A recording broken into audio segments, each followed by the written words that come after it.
Opportunities. Do you take them all or do you pass them up?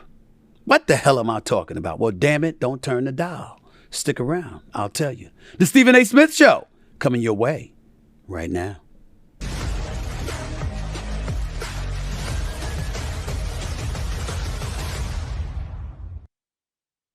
What's up, everybody? Welcome to the latest edition of the Stephen A. Smith Show, usually coming at you every Monday, Wednesday, and Friday, live over there, YouTube, digital airwaves, and of course, beyond. I'm on vacation this week, but I made sure to tape a few episodes just for your entertainment. I wanted to make sure I did that for you. Of course, as always, we're thankful in our studios, thanks to our official studio sponsor, FanDuel Sportsbook. FanDuel is the official sports betting company of the Stephen A. Smith Show. As usual, I'm always thanking you for the growth in my subscribers because the numbers keep growing and growing by the thousands each day. Can't happen without your support and love, and I really, really appreciate it, but I'd love for it to continue. So be sure to like and subscribe to get notified about all of our new content. Click on the bell to get the most up-to-date notifications of the Stephen A. Smith Show. Okay? Today, I want you to think about something before I even get into who I'm going to talk to. I want you to think about opportunities. I want you to think about what life is like for you as a frustrated individual, as you sit at home, as you sit in your own quiet place, wherever that may be, and you reflect on the opportunities that have come and have gone without you taking advantage of the ones presented to you. A lot of times in life, we do that. For the most part, we do so unintentionally, not realizing what's sitting right or standing right in front of us before our very eyes, and the importance of maximizing that particular opportunity because we're very judicious with it. Comes and it goes. Some opportunities you want, some opportunities you don't want. Me, myself, I lean on my passion because I believe that I'm such an authentic individual that aside from when I'm actually acting on General Hospital or my recurring role as Brick, okay, or when I make the occasional appearance in a movie, I think beside that, when I'm going through the real life rigmarole of my daily grind and my daily activities, I think the number one thing people look for from me is passion, and the other thing is authenticity, because that's the two things I'm known for having. And if I don't have a passion for something, then guess what? I'm not being authentic. And if I'm not being authentic and I'm devoid of passion, then I'm not being Stephen A. And if I'm not being Stephen A., how can I possibly expect people to buy in, to chime in, and to support whatever I'm gravitating towards? That's how I think. And so on a lot of occasions, I found myself in the past passing up opportunities. And that's not to say that I'm not going to do that again. I heard Dion Cole and The Machine and others who have been on this show swearing up and down they're going to get me on a stage to do stand-up comedy. My response to them is no way in hell is that going to happen. Over my dead body, y'all need to get drug tested. That shit ain't happening. But the fact of the matter is, to a lot of other people, it's an opportunity that I'd be passing up. It's money I'd be leaving on the table, which gives me cause to pause and make me think, wait a minute, what if I can make money making people laugh? See, I love making people laugh. I love making people smile. I just believe comedians are those who can do so intentionally and pull it off.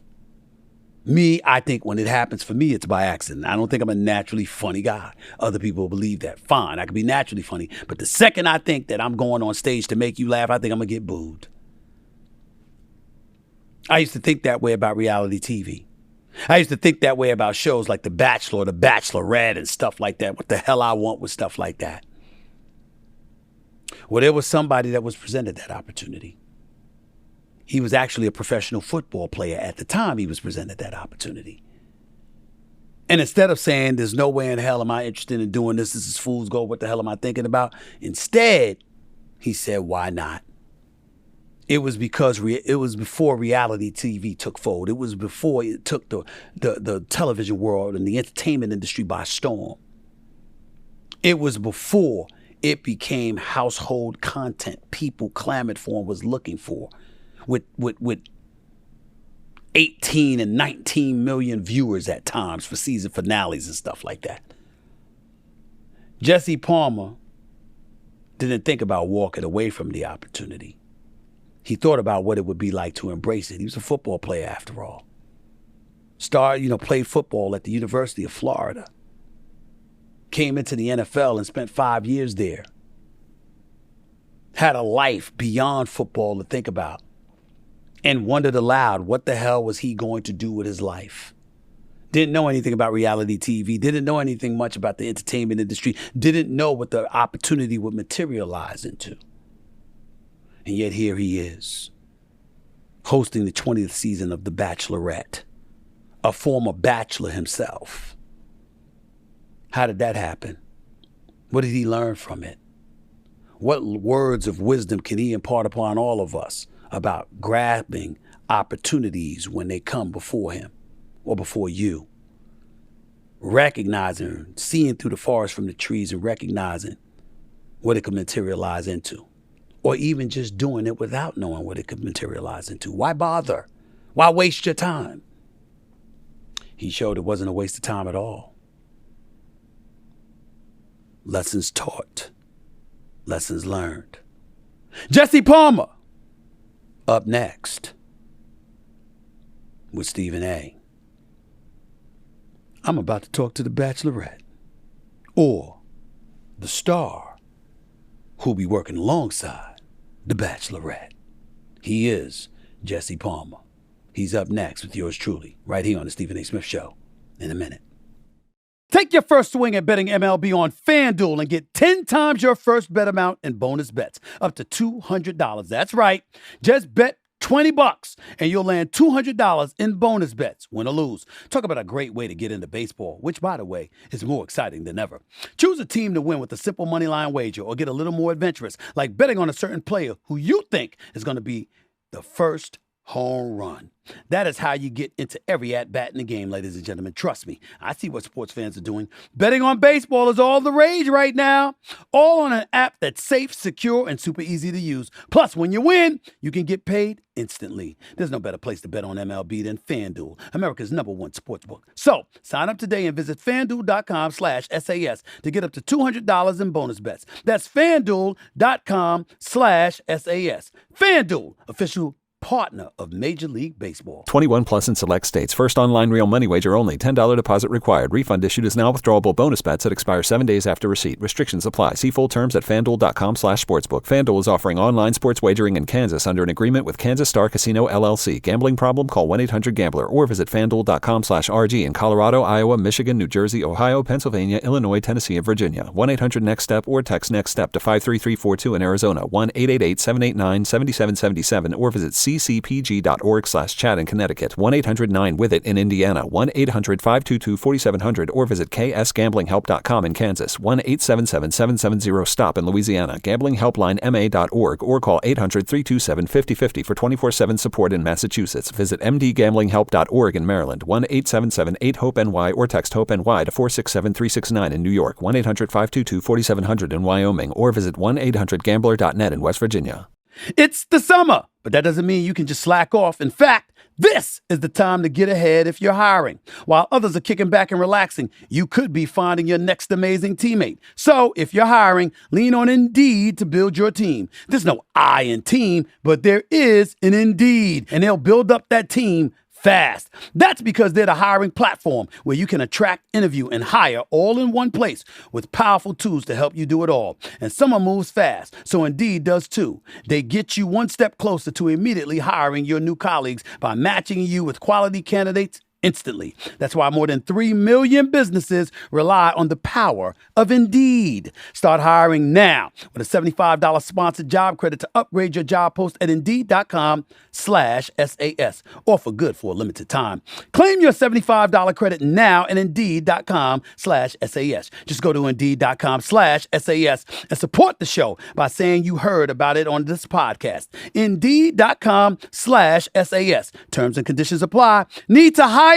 You need Indeed. My next guest went from playing quarterback in the National Football League to a contestant on the reality show The Bachelor, which he then parlayed into a career as a college sports commentator to finally becoming the host of The Bachelor, where it all began. And now he's going to be a part of this. The 20th season of The Bachelorette airs Monday, 9 p.m. Eastern, 8 p.m. Central on ABC. Episodes are available the following day on Hulu. I'm talking about my colleague, my buddy, a great, phenomenal college football analyst, by the way, who obviously isn't doing too bad in the reality TV world. I'm talking about the one and only Jesse Palmer. What's up, man? How you doing, bro? How's everything? What's up, man? I appreciate that intro. Thank you. Nah, man, it's well-deserved, man. How do you feel? I mean, when you hear 20th season, The Bachelorette, what comes to your mind? Because I never thought that it would last this long, but what the hell do I know? How do you feel about it? How are you feeling about it?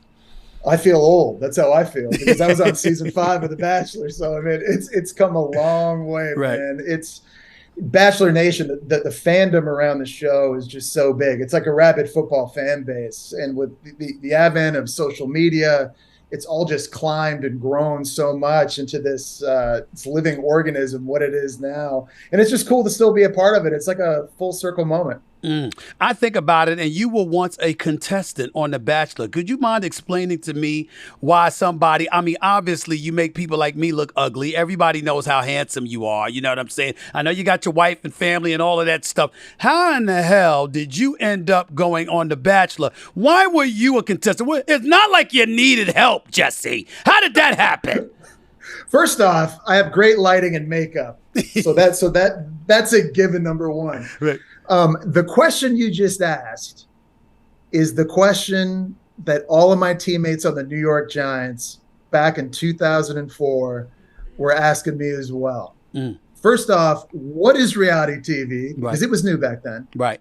And what is this show, The Bachelor? And why are you going on it when you're a single quarterback in New York City? That's right. Yes. And I'm just a guy that doesn't say no very often. I say yes to a lot of things and a lot of opportunities. I'm glad I did. And I'm glad I got to share that experience with the guys in the locker room, because Stephen A., when I tell you, it was going off every single Tuesday talking about what had just happened the night before.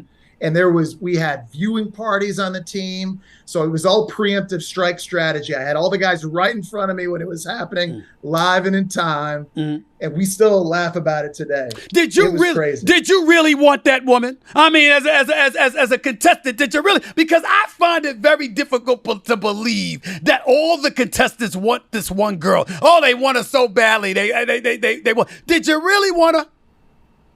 I was the Bachelor. Oh, you were the Bachelor. All the women wanted me. God. All the women wanted you. So let me ask you this question. Does that surprise you, Stephen A.? Not at all. Not at all, my brother. Let me ask you, and I'm sorry, I messed up on that. I apologize. Here's my thing. When you're sitting there and all the ladies wanted you, I mean, that's obviously a beautiful position to be in. No man will deny that. But the flip side to it is that, was it really difficult for you to reject the ones that you had to reject? Yes, Stephen, because I'm a people person and I'm a pleaser. Okay. You know, and I care about people's feelings and emotions. And I don't really know, looking back on it now, if it's safe to say that they all definitely wanted me. Right. I think some of them may have liked me. I don't know if all of them were falling in love with me. Right. You know, it's so, you know, but it is, you experience a lot going through it, trying to figure out who your person is. Right. It's like running a 2-minute drill and you're constantly in scramble mode. Right. What were the guys telling you? What were the guys in the locker room telling you? Because I know they were telling you who to pick. I know they were telling you weeks in advance who to pick. But what else were they telling you? What else were they telling you? So the greatest stories I have about that, number one, is being out in the Meadowlands during spring football, and we're sort of working out. Eli just joined the team. We just had our draft, and Tom Coughlin's our coach. He's walking through the stretch line, and he's walking by Tiki Barber, and he's like, hey, man, 5 points of pressure. Can't be fumbling the ball this year. And he's going by Eli and Kurt Warner, and he's talking about reading coverage. He's going by Strahan. He's talking about, you know, breaking the sack record again. And then he gets by me, and he looks at me, and he goes, Jessica? I picked Jessica? And like the last guy in the world that you ever thought in the world, the most militant head coach in the history of the NFL, was actually watching the show. The other funny part was teammates that would be laughing at me about who I picked or who I didn't pick. And then all of a sudden, one of them would kind of meander by and go, hey, man, that girl you sent home last night, she's still single? You have her number? I think you might hook a brother up. Right. And I'm like, no, man, no, that's not the role now. That's not how this goes. So it was a new adventure every week in the New York Giants locker room. It was incredible. What's the difference in your estimation when you talk about being a bachelor and then being a part of a show like The Bachelorettes? Explain to some people just that dichotomy, that dynamic, and what that's like and how challenging, if at all, it is for you. What I always tell people, especially when they come on the show, especially the leads, the Bachelor or the Bachelorettes, the thing is there's nothing that you can do in your life that are going to prepare you for that environment, right? A lot of these people have never been on TV before, and now all of a sudden you're in this environment where it feels like there's 85 cameras on you, you're lit, you're staying up till 8 a.m., doing TV all throughout the course of the night, but There's just nothing that you can do in your life that's going to prepare you for that kind of situation. And I think the hardest part for people going into that environment are that they're so aware of what everybody else in the room is thinking about them. And they're also thinking about the millions of people that are going to see this on TV and what they think as well. And what I always try to tell people is at the end of the day, man, you just have to be yourself and you have to be authentic, because when you try to be James Bond on TV, it comes across to everybody in the room and it comes across to everybody at home. That's right. Yeah. Being organic and being authentic is the most important thing. It's no different than what you and I do in our jobs. That's right. We have to own our own opinions Yep. and our own style of delivering the information. And that's who we are at the end of the day. But if I try to be like you, it's not going to work. Yeah. And people are going to kind of see that. It's similar to that in The Bachelor too. Did you ever anticipate that these shows, The Bachelor, The Bachelorette, would be as successful of a franchise as it's been? No, not at all. What were your initial reservations about it? What is reality TV? Yeah. It's like Bitcoin. Like, what is that? Yeah. Like, how does it work? Where is this going? Is this something that's here to stay? Is it profitable to networks? Is it something that it's going to generate a fandom? Mm-hmm. Are people going to want to return and keep watching this? Mm-hmm. I just did it because I thought it was a fun opportunity in the off season before I went back to play on the Giants. Right.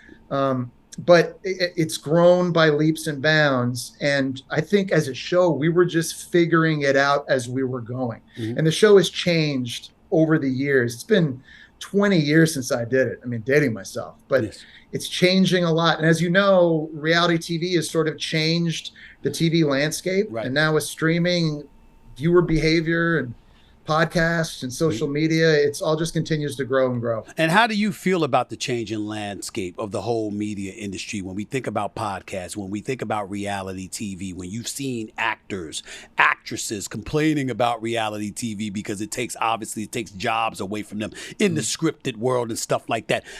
To me, there's room for everything. If you're successful and you ingratiate yourself with an audience, there's always an opportunity of success. So I don't have a problem with it. I don't think you do as well. But obviously, being the articulate individual that you are, what are your thoughts about a question like that? I think it's just content today. Yeah. I think it's what people at home crave. And they're just looking for so many different mediums and ways to get it. And I don't think they could fulfill that desire. It was insatiable. Just with standard cable television, live TV, it's all changing. I think there's enough space for everybody. And it continues to grow and grow and grow. I mean, I don't know how you do as many shows you do in your schedule. I don't know how many hours you got in your day. I better know how to do something, Jesse. I better know how to do something. I couldn't play. I damn sure better know how to do something, my brother. I better know how to do something. Well, tell me your secrets, because you're the busiest guy on TV in this industry. I got to tell you, I was talking to somebody just a few hours ago, and they corrected me. I looked at Ryan Seacrest's landing Wheel of Fortune, and I'm very, very happy for him, by the way. And even though I would have liked to audition for that job, but I mean, I'm more of a Newlywed Game or the Love Connection. I'm one of those guys.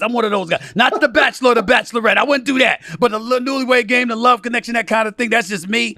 But or Family Feud even. But I got to tell you, Jesse, I looked at Ryan Seacrest and I said, Jesse Palmer's the next Ryan Seacrest. And somebody said, no, we like him even more. You got a lot of love out there. You got people looking at you and they think you're made for this stuff. Made for this stuff. When you hear compliments like that, how does it make you feel? What goes through your mind at this particular juncture in your career, knowing what you do on the sports side? with people like me? It's first off, very kind of you to say that. Yeah. I'd say gratitude is probably the thing I feel the most. I remember being back at Florida, playing for Steve Spurrier. All I wanted to do was go to the league. And I had 2 degrees in college. I got one in marketing with a minor in education. I got a certificate of international relations with a degree in political science. Right. I was going to be an ambassador to Canada, where I'm from, if football didn't work out. And TV sort of found me, and the entertainment industry found me. I think being The Bachelor back in 2004 opened up a lot of doors. And I think it's a good example of why sometimes you shouldn't be so quick to say no to things. Because I thought about it, and I thought about, what are people going to think? What's the NFL going to think? What's Ernie Accorsi, the GM of the New York Giants, going to think? What's Tom Coughlin going to think? You know, the biggest thing I didn't want to come across was people to think I didn't love football anymore. Ever since I was 7 years old, the only thing I ever wanted to do in my life was play quarterback in the NFL. And so, you know, I'm very grateful for opportunities I've been given, for some of the amazing people I've worked with. I've been at 18 years now, ESPN. John Saunders. Yeah. Think about people I was lucky to share a table with. My brother. You know what I mean? Big brother. He was so wonderful. Maybe my favorite. Yeah. One of the greatest of all time. We talk about Stuart Scott, who we miss dearly. We miss him every day. Robert Roberts at GMA. Robert Roberts, John Saunders, no question. Yeah. I've been lucky for people I've worked with. Being on shows like this with you, like this, I'm grateful for it. Yeah. And I hope I can do this a long time. I got to tell you, I mean, I look at you and I look at Michael Strahan. I look at Nate Burleson on CBS doing a phenomenal job he's doing on morning television. Of course, Michael Strahan speaks for itself and what he's been doing with GMA. Former athletes that are performing at a very, very high level in this industry. How do you feel about what that says about the potential for future guys and ladies on the come up doing this? And what advice would you give to them? I think there's a lot of crossover appeal, and I think that networks and different shows and genres of shows are realizing that. I mean, Robin's an example of someone who started at ESPN, and look what she's doing now at GMA and all the other things she's doing too. I think people like Michael and myself were lucky and fortunate to get drafted to a city like New York City in a media market like that, get some exposure to that. But for Nate and everybody else that's doing this, there's countless others, men and women that have played sports. You know, I think sports prepares us in a lot of ways to handle these opportunities. And I think it's great to see people that maybe once upon a time people thought were just very linear. You're an athlete. This is all you do. This is all you talk about. This is the only thing you're passionate about. They're given an opportunity to sort of stretch and talk about other things that we like. You talked about how sports prepares you. How does sports prepare you for this field? Quick on your feet. Yeah. I think on the field. I think in the locker room, in front of cameras, lots of things are live. And you're a performer. Yeah. And ultimately, Steven, I think what you and I do, we're performing. Yes. Lights come on. It's a different animal. Lights come on. And you got to be ready. You got to go. You got to go. You got to go. And I know as athletes, we struggle so much to find the next thing that's going to give us a rush and give us that feeling of being a gladiator in the arena. And I think live TV, sports, television, no question, whatever it is, it does give you a jolt. And that's why I think so many of us love doing it. Last question about The Bachelorette. I mean, what should people expect watching this 20th season of The Bachelorette? Tell us something that we haven't seen before. What should we expect, Jesse Palmer? Charity's a rock star. So she's incredible. She knows what she wants. And she doesn't put up with any bull. And people are going to see that tonight in Skamania at the rose ceremony, at the cocktail party. There's a lot of drama. A lot of technical fouls flying around all around her, but Charity's the type of person that will handle it. When something goes down with Charity, she doesn't need to go have a talk with a producer. She doesn't need a moment to calm down and go sit down in an interview and talk her feelings out. She's going to go handle it right now. And there better be a camera ready because Charity's going off script and she'll deal with it now. That's one thing I really appreciate about her. And on her journey to find love this year, she's been doing that. She'll continue to do that. You're a happily married man. I mean, you just came back from vacation and all of that other stuff with the lovely wife. Do you take moments to impart marital wisdom upon some of these candidates? I give my advice when it's asked. Okay. I'm not trying to be the guy or the host who's always inserting himself. Right. Well, this is what I would say. Yeah, this is what I would have done when I was the Bachelor. Right. Everybody's unique. But if it's asked, right. I will provide whatever Jesse, help I can give. But Jesse, what about looking at a dude when he does something, you going like this? No, you should not have done that. I mean, are you going to at least do that? That's my stoic host face. Just on the outside, I'm just sort of just staring at him, right? Just staring at them. Like, what were you thinking? On the inside, I'm like, what are you doing? That's right. That's right. Steve Spurrier used to look at me and say. Before I let you get on out of here, I'd be remiss in asking you this last question. You know, when it comes to college football, I ride with Nick Saban all day, every day. Alabama. But I recognize the fact that the Georgia Bulldogs are the reigning two-time defending champions and stuff like that. Who you got as your favorites going into the college football season this year? You know, it's so interesting because when we think about the upper echelon right now in the college football playoff picture, and you mentioned two of the teams right away, Georgia, Alabama, Ohio State's always going to be there now. Michigan, a team that's made it the last 2 years. I think the one difference, one thing that we're going to talk a lot about is the quarterback position and how Georgia has to reload from Stetson Bennett. And C.J. Stroud's gone from Ohio State. And Bryce Young obviously was the first pick by the Panthers, gone from Bama. Michigan is the only team in that group that brings back a starting quarterback. And they bring back a really good one in J.J. McCarthy. Could that be the difference? Could this be a year that maybe there's a bit of a paradigm shift and Michigan is able to take the next step? Because we know how important the quarterback position is. Now, you mentioned Nick Saban. How many times over the recent years and how good have the quarterbacks been year in, year out? Right. Tua, Mac Jones, Jalen Hurts back in the day, and obviously Bryce Young. Yes. But that is a big question mark in Tuscaloosa this year. The massive game at home against a loaded Texas team, and then obviously a loaded schedule in the SEC.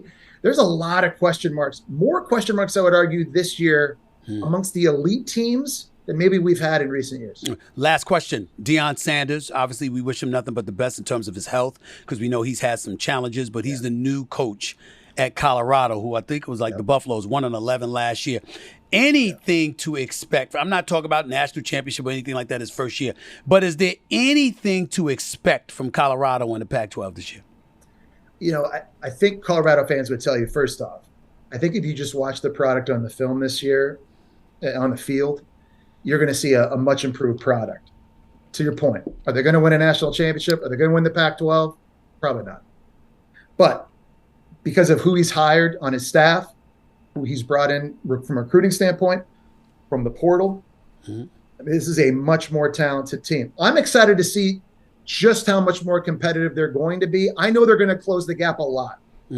Question is, by how much? But no doubt he's got the program already headed in a much better direction. And here's the thing, Stephen A., we're talking about Colorado. That's right. Absolutely. When did we do that before? I can't remember. It's been, Deion Figure, like Eric Bieniemy back in the day, early 90s, I feel like, right? That's right. So, he's got a spotlight on the program. He's got it headed in the right direction, and there's a lot of expectation. I got you. We'll see how this looks.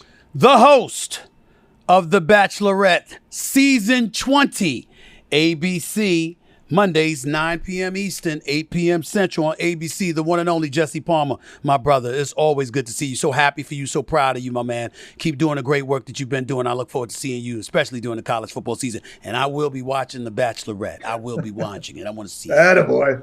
All right. I appreciate you. Thanks, man. No problem, buddy. Take care. As a sports media personality, I know what the sports community is talking about. I know where the buzz is. I've got my fingers on the pulse, and I know when there's something exciting going on. And I got to tell you, baseball is alive right now. This is a new era of the game, a new day, an incredible renaissance with more talent, more athleticism, more excitement than ever before. They banned the shift. They added a pitch timer. They widened the bases. They changed the rules. And it's paying off because the game is faster, nearly 30 minutes shorter than last year. No more constant breaks in between pitches. No more meaningless pickoff attempt after pickoff attempt. So yes, the game is faster. And it's literally faster, too. I'm talking about stolen bases, the most daring maneuver in baseball, the one that can spark a rally at a moment's notice. They're back and better than ever. I'm telling you, don't miss out on this era of baseball. The star power is real. The rules have changed. The game is back.